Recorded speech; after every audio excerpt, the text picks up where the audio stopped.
ভীষণকে বিরূপে ছদ্মবেশে, শঙ্কাকে চাচ্ছিলে হার মানাতে, আপনাকে উগ্র করে বিভীষিকার প্রচণ্ড মহিমায় তাণ্ডবে দুন্দুবিনীনাদে।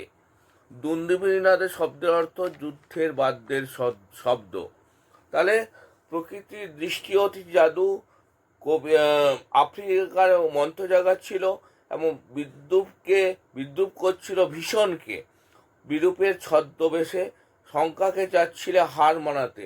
মানে আফ্রিকার স্থান এমন একটা জায়গায় ছিল যেখানে কারো পক্ষে গমন করা সম্ভব নয়, মানে সম্ভব নয় প্রায় অসম্ভব। এবং মানে আফ্রিকা মহাদেশকে স্রষ্টা অর্থাৎ যিনি আমাদের গোটা বিশ্ব ব্রহ্মাণ্ড অথবা পৃথিবীর সৃষ্টি করেছেন এমন জায়গায় রেখেছিলেন যেখানে প্রচুর ধন সম্পদ মহিরুহ এবং সেখানকার মানুষেরাও সহজ সরল।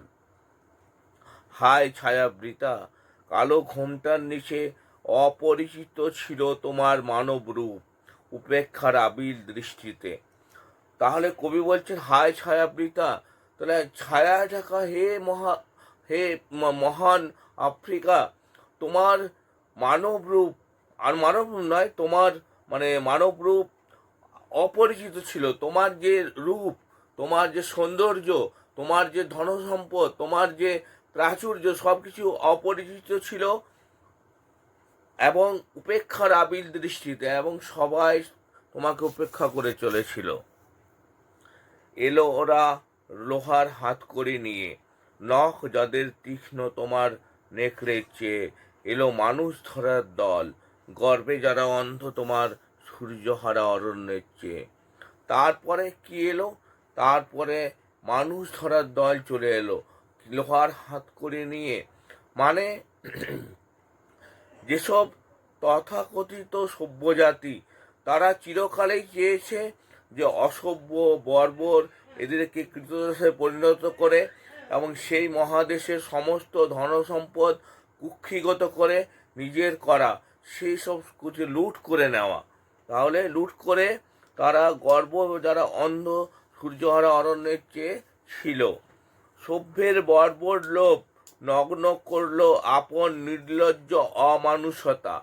তাহলে সভ্য জাতির বা যারাকে আমরা তথাকথিত সভ্য বলি, তাদের বর্বর লোভ আফ্রিকা মহাদেশকে একেবারে মানে সব নগ্ন করে ফেললো, তাকে সমস্ত কিছু কেড়ে নিয়ে তাকে এক রিক্ত নিঃস্ব করে ফেললো। তোমার ভাষাহীন ক্রন্দনে বাষ্পাকুল অরণ্য পথে পঙ্কিল হলো ধূলি, তোমার রক্তে অশ্রুতে মিশে দস্যু পায়ের কাঁটা মারার জুতোর তলায় বিভৎস কাদার পিণ্ড চিরচিহ্ন দিয়ে গেল তোমার অপমানিত ইতিহাসে। তাহলে এই তথাকথিত সভ্যজাতি কি করলো? এরা নগ্ন করলো এদের সমস্ত আফ্রিকা মহাদেশকে এবং বাষ্পাকুল অরণ্য পথে পঙ্কিল করে ফেললো।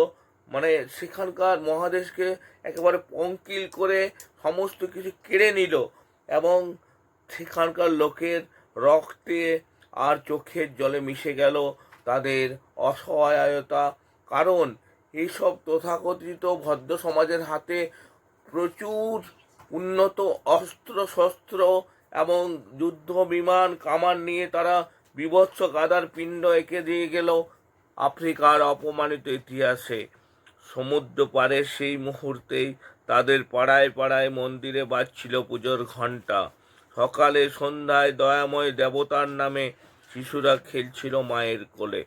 তাহলে যখন এই তথাকথিত সভ্যজাতিরা এসেছিল সেই সময় সমুদ্র পারে সেই মুহূর্তেই তাদের পাড়ায় পাড়ায় মন্দিরে বাজছিল পুজোর ঘণ্টা। সকালে সন্ধ্যায় দয়াময় দেবতার নামে শিশুরা তালে মায়ের কোলে খেলছিল। আজ যখন পশ্চিম দিগন্তে প্রদোষকাল, তাহলে আজ যখন পশ্চিম দিগন্তে সন্ধ্যাবেলা সন্ধ্যা বাতাসে রুদ্ধশ্বাস, যখন গুপ্ত শহর থেকে পশুরা বেরিয়ে এলো অশুভ ধ্বনিতে ঘোষণা করলো দিনের অন্তিম কাল। তাহলে ওই গুপ্ত যা গহ্বর থেকে পশুরা বেরিয়ে এলো আর কি ঘোষণা করলো, অশুভ ধ্বনিতে ঘোষণা করলো দিনের শেষ কাল। এসো যুগান্তের কবি। কবি সমস্ত কবিদের ডাক দিয়েছেন, কি বলছেন? এসো যুগান্তের কবি, আসন্ন সন্ধ্যার শেষ রশ্মিপাতে। বলছে এসো যুগান্তের কবি, আফ্রিকা মহাদেশের শেষ রশ্মিপাতে দাঁড়াও ওই মানহারা মানবীর দ্বারে। দাঁড়াও যে মানহারা মানবী আছে, যার মান ভেঙে গেছে, যাকে তোমরা ভুলণ্ঠিত করেছো, অত্যাচারিত করেছো, যে মহাদেশের সমস্ত ধন সম্পদ এবং যে দেশের মানুষদের তোমরা কৃতদাসে পরিণত করেছো, কৃতদাস যোগানের একটা ক্ষেত্রে পরিণত করেছো, তাদের পাশে দাঁড়াও আর বলো ক্ষমা করো। হিংস্র প্রলাপের মধ্যে সেই হোক তোমার সভ্যতার শেষ পুণ্যবাণী। প্রলাপ মানে হচ্ছে অর্থহীন উক্তি।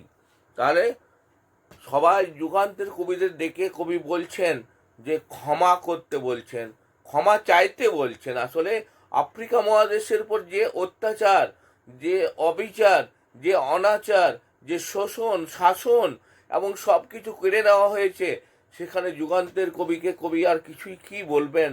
এই তথাকথিত সভ্য জাতি তো পাল্টাবে না, এরা আরও কাটবে, আরও কাটতে আসবে, আরও কৃতদাস বানিয়ে ফেলবে। কিন্তু কবি একটাই চেয়েছেন, ক্ষমা করো বলে। সমস্ত নিজে যেন ক্ষমা চেয়েছেন, নিজে যেমন ক্ষমা চেয়েছেন আফ্রিকার কাছে, তেমনি সমস্ত যুগান্তর কবিদের কাছেও বলছেন ক্ষমা করো। এটাই হোক প্রলাপের মধ্যে সভ্যতার শেষ পুণ্যবাণী। ঠিক আছে বন্ধুরা, কবিতাটির পুঙ্খানুপুঙ্খ যতটা সম্ভব সংক্ষেপে আলোচনা করলাম। আশা করি আলোচনা তোমাদের ভালো লাগবে। তোমরা আমার ইউটিউব চ্যানেলে গিয়ে আলোচনাটি দেখে নিতে পারো। আমার ইউটিউব চ্যানেলের নাম হচ্ছে Monoranjan Bengali academy. Thank you. Okay.